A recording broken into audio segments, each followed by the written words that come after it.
This is my 2014 Jeep Grand Cherokee SRT. In my last video, I explained that I had a lifter failure issue and I was going to rebuild the top end and also put in forged pistons and rods. Unfortunately, a little bit more happened after that last video.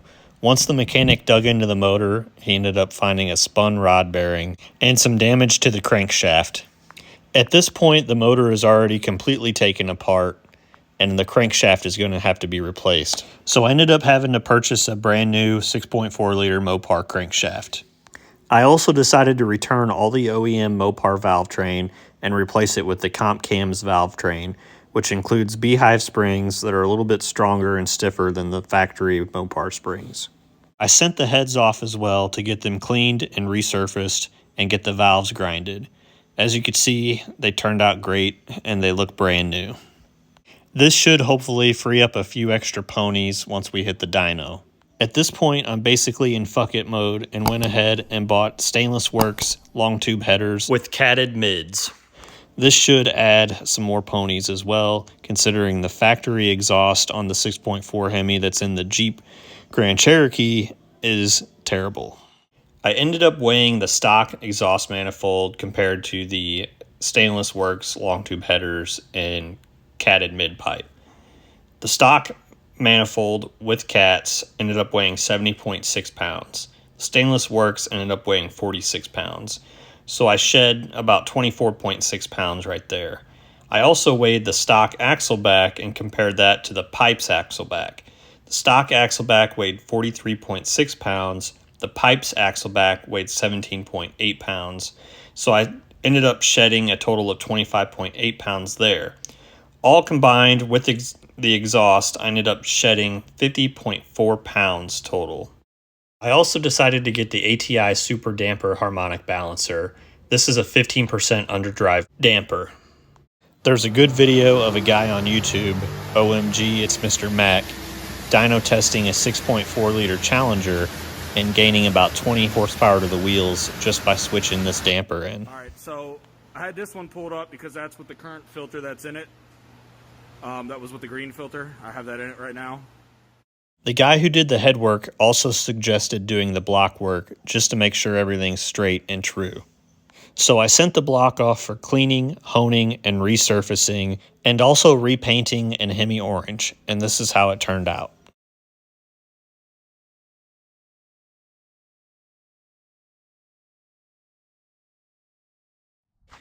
As you can see, at this point, I'm in pretty deep. This is my back cargo area of the Jeep, filled with parts, oil, gaskets, you name it. With it being all pretty much brand new, I'm excited to see how this thing runs. So let's check out what this motor looks like before it goes in the car. As you can see, I got the long tubes on. The block is looking good. I'm pretty excited about this. Shout out to All Car Gear and Repair in Lake St. Louis, Missouri. Jeremy's awesome. He put this thing together and got me on the road pretty quick. The biggest holdup was getting the block and heads redone. Once Jeremy got the motor in, I loaded a baseline tune that I got from Greene. After some data logging and some back and forth with tune revisions, Jay got this thing running pretty dang smooth. So let's see what kind of times it's putting down now after the engine work. Unfortunately, by the time I got the car back, the temperatures outside were a little too warm. So I had to dig into the archives and find a run that I did last year when I first got the vehicle that was at about 1,600 feet DA. And then I compared it to the run that I did after all the mods and tune that was a pretty similar DA within a couple of feet. So here's what we got. 0 to 60 improved by 0.54 seconds. 1/8 mile times improved by 0.31 seconds. While the mile an hour increased by 3 miles per hour. And the 60 foot improved by 1/10 of a second. I was not able to lay down a good quarter mile comparison, so I had to use the only run I got after all the mods, which was a 12.67. Unfortunately, the 0 to 60 for that quarter mile run was almost 0.2 of a second slower than my best 0 to 60 after all the mods. Even still, my times improved by 0.4 of a second, 0.44 seconds. Now it's time to see how it performs on the dyno. Something to keep in mind is that this is tuned on the street, so it's best for street performance. Dyno tuning only gets you high numbers, it doesn't necessarily get you good street performance, so I prefer to do remote tuning and data logging on the street.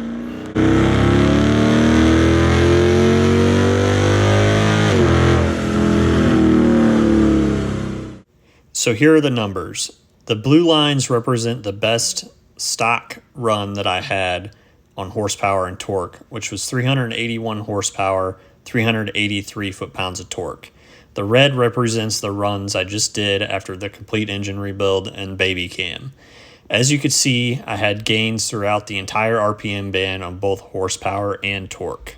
Something to keep in mind is that this build was not meant to gain me a lot of horsepower. It was just an accidental byproduct of having to rebuild the engine. I purposely got a small cam so that I could still daily drive this thing, since I do put about 100 miles a day on it. With the help of Jay Greene, I also picked this cam because it was going to be able to handle a little bit of boost from a future Whipple supercharger I plan to put on this. So really, I'm actually happy with the gains on this cam since it was a very small cam. At peak, I gained 25 horsepower and 42 foot-pounds of torque, but I don't necessarily care about peak gains. I'd like to see the largest gains in the RPM band, which you could see in the graph, and I'm going to point out right now. So right here, you can see a huge gain in the middle of the RPM band. 36 horsepower at 4,300 RPM. As you can see, there's big gains like this throughout the entire RPM band. Torque is where we saw the biggest gains. You can see that arch and the red line throughout the RPM band. As much as 52 foot-pounds of torque at 3,100 RPM, and there's steady gains of 40 to 50 foot-pounds of torque throughout the RPM band. A couple things I want to reiterate because I know there's going to be some guys in the comments below commenting on this.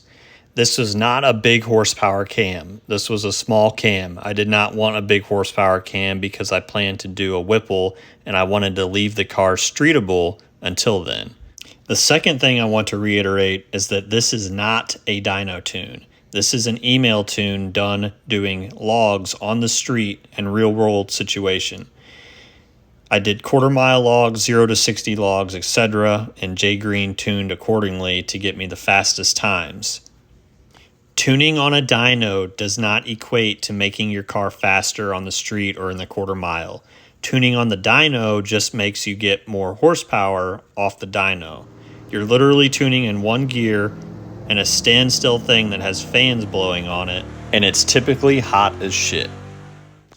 That's why my AFR was in the 11.6 to 11.7 range, running super rich, because there's not enough air on a dyno. On the street, when I data log, I'm running a 12.4, 12.5 AFR. I guess what I'm trying to say is, it's tuned for going fast, not making big dyno numbers. But enough of that, let's get into how she sounds now.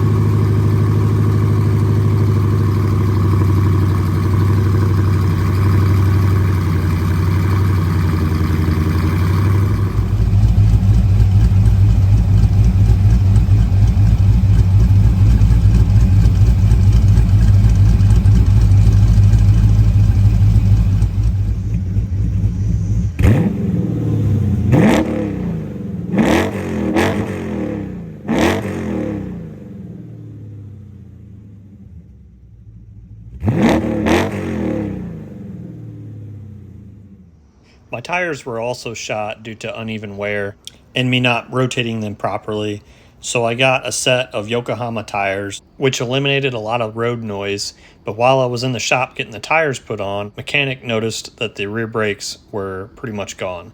So I ended up having to order some new rear brakes as well. I went with the Powerstop Z26 package for front and rear. I got these off Amazon for a good price, so I'll link those in the description. I had the Powerstop Z26 rotors and brake pads on my Durango RT, which I did the Brembo swap on, and they worked out great. I didn't have any brake dust, and they performed well. When I took the wheels off to do the brakes, I did notice that some of my lug nuts were swollen. They were still the factory lug nuts from 10 years ago, so I went ahead and bought some black ones off of Amazon. I'll link those in the description.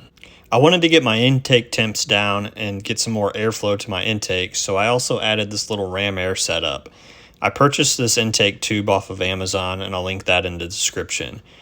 I ran it from my front bumper up around the washer fluid container and up to the intake box.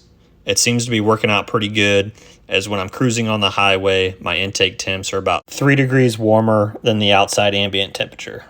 So that was my engine build on my 2014 SRT, plus a little bit more. I hope you guys enjoyed the video and enjoyed following along. Make sure you hit that like and subscribe button, and we'll see you on the next one.